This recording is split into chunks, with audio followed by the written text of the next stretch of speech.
Hello students, आज हम discuss करने वाले हैं हमारे रोजगार तथा बेरोजगारी के चैप्टर का पार्ट नेक्स्ट बोले तो लास्ट पार्ट है हमारा, जिसके अंदर हम ये डिस्कस करेंगे कि भारत के अंदर बेरोजगारी है वो बहुत ज्यादा है, लेकिन ये डिस्कस करेंगे इस बेरोजगारी का कारण क्या है। साथ ही डिस्कस करेंगे इस बेरोजगारी को दूर करने के लिए सरकार के पास क्या उपाय है, सरकार क्या क्या दूर कर सकती है जिससे बेरोजगारी देश में ना हो। तो चलिए शुरू करते हैं।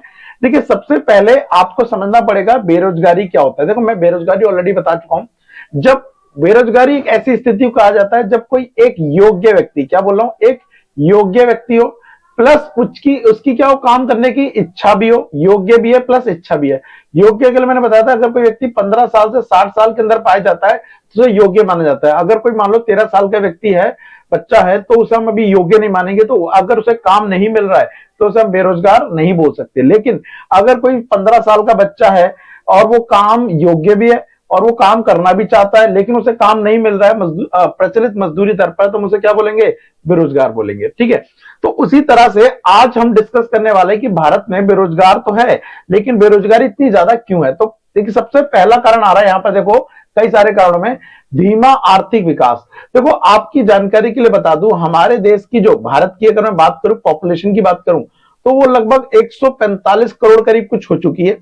अब इस 145 करोड़ की पॉपुलेशन में अगर मैं बात करूं कि हम प्रोडक्शन कितना करते हैं, तो हम करते हैं लगभग $3 ट्रिलियन प्रोडक्शन करते हैं। जरा इसको हम कंपेयर करते हैं यूएसए के साथ।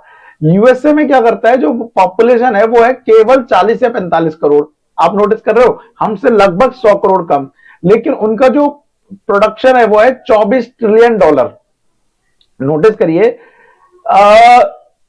लगभग लगभग हमसे 8 गुना ज्यादा वो प्रोडक्शन करते हैं। अब पॉइंट क्या है, जब आप इतने ज्यादा लेवल में प्रोडक्शन करेंगे तो आपको काम करने के लिए क्या चाहिए, लोग चाहिए। तो वहां पर थोड़ा सा अनएम्प्लॉयमेंट क्या हो सकता है, कम देखने को मिलेगा, क्योंकि पॉपुलेशन भी है लेकिन पॉपुलेशन के हिसाब से काम बहुत ज्यादा है। बट इंडिया में इसका अपोजिट देखने को मिलता है, इसका विपरीत स्थिति देखने को मिलती है, जहां पर पॉपुलेशन तो बहुत ज्यादा है लेकिन हम सबके लिए काम नहीं है। तो अगर देश विकास बहुत धीरे कर रहा है, तो उस विकास धीरे करने की वजह से हमारा जो रोजगार का स्तर है वो क्या हो जाता है, कम हो जाता है। इसी के साथ एक और पॉइंट जुड़ा हुआ है, जनसंख्या में तीव्र वृद्धि। देखो, भारत की जो जनसंख्या है ना, वो लगातार बढ़ते जा रही है। अलग बात है कुछ समय बाद ये घटेगी भी, बट कुछ समय का मतलब है ये भी 50-100 सालों का अंतर है भी जब ये घटेगी जाके। उससे पहले हमारी जनसंख्या बहुत तेजी से बढ़ रही है, लेकिन उतनी तेजी से रोजगार उत्पन्न नहीं हो रहा। अब सोचो, मान लीजिए मैं एग्जांपल लूं कि जॉब है केवल 10 और जो लोग हैं, लेबर है, लेबर अगर मैं बात करूं तो लेबर है हमारे पास 20। अब 20 लेबर 10 काम कैसे कर लेंगे, 10 लोग काम। तो पॉइंट यह है कि यहां पर सबको काम नहीं मिल पाएगा। तीसरी समस्या तुम्हारे साथ क्या है, तुम खुद क्लास 12 में पढ़ रहे हो, क्लास 11 में पढ़ रहे हो। आप जिस शिक्षा प्रणाली में पढ़ रहे हैं, भारत की जो शिक्षा प्रणाली है ना, वो केवल एक तरह से बोलो तो रटना सिखा रही है। आप पढ़ रहे हैं, पेपर के लिए पढ़ रहे हैं, पेपर देते ही आप जितना भी आपने पढ़ा वो वहां पे उड़ेल के आ जाएंगे, बट उसके बाद आपको कुछ नहीं आता होगा। अगर मैं क्लास 1 से लेकर 12 तक की बात करूं तो इंडिया के अंदर एक समस्या है, पढ़ाई के साथ काम नहीं सिखाया जाता है। काम का मतलब, हमने बहुत सारी चीजें पढ़ते हैं लेकिन उनका प्रैक्टिकल हमें पता नहीं होता। इवन आपने क्लास 10 मान लो साइंस के बारे में पढ़ा कि चुंबक के बारे में पढ़ लिया या फिर विद्युत के बारे में पढ़ लिया, लेकिन अगर मैं आपसे बोलूं कि किसमें विद्युत में एक माइनस साइन एक प्लस साइन, लेकिन एक तार सिंपल पकड़ने को बोलूं तो आपको समझ नहीं आएगी कौन सा पकड़ना चाहिए कौन सा नहीं, करंट लग सकता है। तो कारण क्या है, वो हमारी शिक्षा का दिक्कत है, क्योंकि हमारी शिक्षा दोषपूर्ण है। वो हमें कार्य के साथ काम नहीं सिखाती है। एक हो सकता है मैकेनिक, हो सकता है इलेक्ट्रिशियन जो पढ़ा लिखा ना हो, लेकिन वो क्या कर रहा है, आके आपको आपके पंखे को बाहर जोड़ के चला जाएगा, आपके घर की लाइट ठीक करके चला जाएगा। वो पढ़ा लिखा नहीं है लेकिन उसे काम आता है। तो पॉइंट मेरा ये है, हमारी दोषपूर्ण शिक्षा प्रणाली आपको काम नहीं सिखाती, आपको प्रैक्टिकल तरीके से नहीं सिखाती है, केवल थियोरेटिकल सिखाती है, और उसका रियल लाइफ में कोई काम नहीं होता।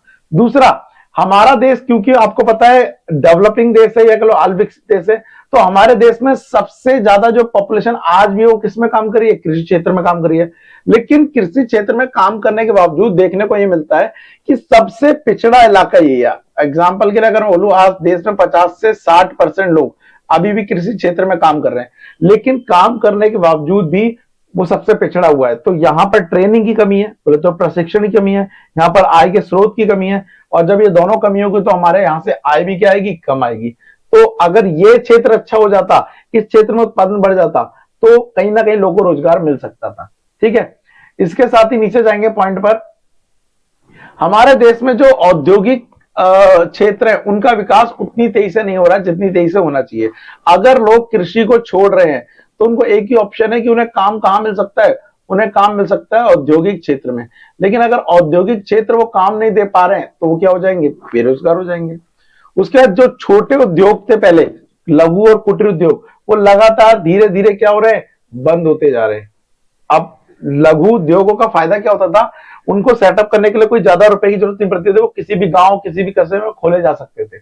लेकिन धीरे धीरे इनकी कमी होने की वजह मतलब है रोजगार के अवसर भी क्या होना, कम होना।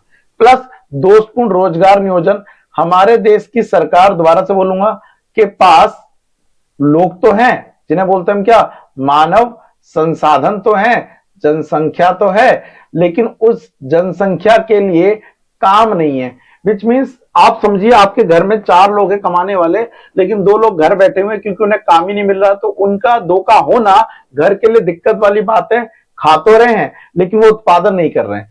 अगर वो ये चारों लोग काम करते तो देश की आय कितनी बढ़ जाती। उसी तरह से आपका और मेरा मेरा चल रहा है, तुम्हारा सोचना क्या होगा अगर सरकार आपको यूज ना कर पाए, तो हमारे जो मानव संसाधन है ये क्या हो जाएंगे, बेकार चले जाएंगे। तो हमारे पास, हमारी सरकार के पास, हमारी लोगों के लिए कोई रोजगार का प्लानिंग नहीं है। प्लस भारत में निवेश भी क्या हो रहा है, पूंजी निर्माण को बोलते हैं बेटा निवेश, वो भी क्या हो रहा है, कम हो रहा है। तो ये भी एक समस्या वाली बात है, अगर निवेश कम होगा तो आय अपने आप ही क्या हो जाएगी, कम हो जाएगी। अब क्या कर सकते हैं, इसी का उल्टा, अगर हमें बेरोजगारी देश से दूर करनी है तो उसको दूर करने के लिए हम क्या क्या कर सकते हैं। पहला हम कर सकते हैं सकल घरेलू उत्पाद में वृद्धि। अगर हम अपना प्राथमिक क्षेत्र, द्वितीयक क्षेत्र और तृतीयक क्षेत्र, तीनों का उत्पादन को जीडी बोलते हैं, आपको बता दूं, प्राथमिक, द्वितीयक और तृतीयक, तीनों का अगर हम उत्पादन बढ़ाए ना तो बेटा देखने को ये मिलेगा कि सबको काम मिलेगा। तो एक जरूरी है। दूसरा, धीरे धीरे जनसंख्या को कंट्रोल में लाना, अगर लोग ही कम हो गए तो उनको रोजगार देना भी क्या होगा, आसान होगा। तीसरा, कृषि क्षेत्र का विकास करना, मतलब जो समस्याएं थी उन्हीं को दूर करना है। लघु और कुटीर उद्योगों का विकास करना, ऑलरेडी बता चुका हूं। आधारिक संरचना का सुधार करना, आधारिक संरचना का मतलब होता है रोड को सुधार करो, इलेक्ट्रिसिटी को सुधार करो, ठीक है, ट्रांसपोर्ट को सुधार करो, बैंकिंग को सुधार करो। तो ये सब कुछ मिला के क्या बनता है, आधारिक संरचना बनता है। इसको हमें क्या करने की जरूरत है, विकास करने की जरूरत है, सुधार करने की जरूरत है। दूसरा, सरकार को विशेष कार्यक्रम चलाए जाने चाहिए रोजगार के प्रति, जहां पे लोगों को सिखाया जाए, साथ ही उन्हें ट्रेनिंग दी जाए, साथ ही उन्हें प्रशिक्षण दिया जाए, ये इंपॉर्टेंट है। और सबसे लास्ट, तीव्र औद्योगिकरण, हमें फोकस करने की जरूरत है कि जब आपको पता है कि आपका कृषि क्षेत्र उत्पादन नहीं कर पा रहा है तो आप क्या करिए, अपने औद्योगिक क्षेत्र को बढ़ावा दीजिए, क्योंकि वो लोगों को क्या देगा, रोजगार उत्पन्न करके देगा। ठीक है, सरकार ने वैसे कई सारी योजनाएं चलाई हैं, जैसे आपने सुना होगा गांव में 100 दिन के रोजगार के लिए महात्मा गांधी राष्ट्रीय ग्रामीण रोजगार गारंटी अधिनियम 2005 लेके आए थे, जिसको 2006 में लागू भी करा था। स्वर्ण जयंती शहरी स्वरोजगार योजना है, प्रधानमंत्री रोजगार योजना है, स्वर्ण जयंती ग्राम स्वरोजगार योजना है। इवन करंट की गवर्नमेंट जो है वो एक योजना लेके आई थी, मुद्रा योजना, कब, 2014 में, जिसका काम था कि आपको 10,000 रुपए से लेके एक अमाउंट होगा, वहां तक लोन दिया जाएगा और आप उससे अपना क्या खोल सकते हैं, अपना रोजगार खोल सकते हैं, अपना स्वरोजगार खोल सकते हैं। तो सरकार काम तो बहुत सारे कर रही है, बट वो सक्सेस नहीं हो पा रहे उतने बड़े लेवल पे। तो आपको यही पढ़ना है कि सरकार ने गरीबी को दूर करने के लिए, बेरोजगारी को दूर करने के लिए कौन कौन से कार्यक्रम चलाए। ठीक है, ये कुछ इंपॉर्टेंट टॉपिक थे लास्ट के, जो रोजगार और बेरोजगारी में आते हैं। मेरे हिसाब से पार्ट 4 में ये सारा कुछ कवर हो गया। अगर कुछ रह जाता है तो उसका हम पार्ट 5 बनाएंगे, लेकिन आपको कमेंट करके बताना पड़ेगा ये वाले टॉपिक रह रहे हैं। अगर आप बताते हैं तो उसका पार्ट 5 बना दूंगा, अदरवाइज पार्ट 4 ठीक है। देन उसके बाद हम बढ़ेंगे हमारे नेक्स्ट चैप्टर पे। तो तब तक के लिए thank you, tata and bye bye. अच्छा, एक और बताना भूल गया बात, नोट्स के लिए डिस्क्रिप्शन चेक कर सकते हो, वहां मिल जाएंगे।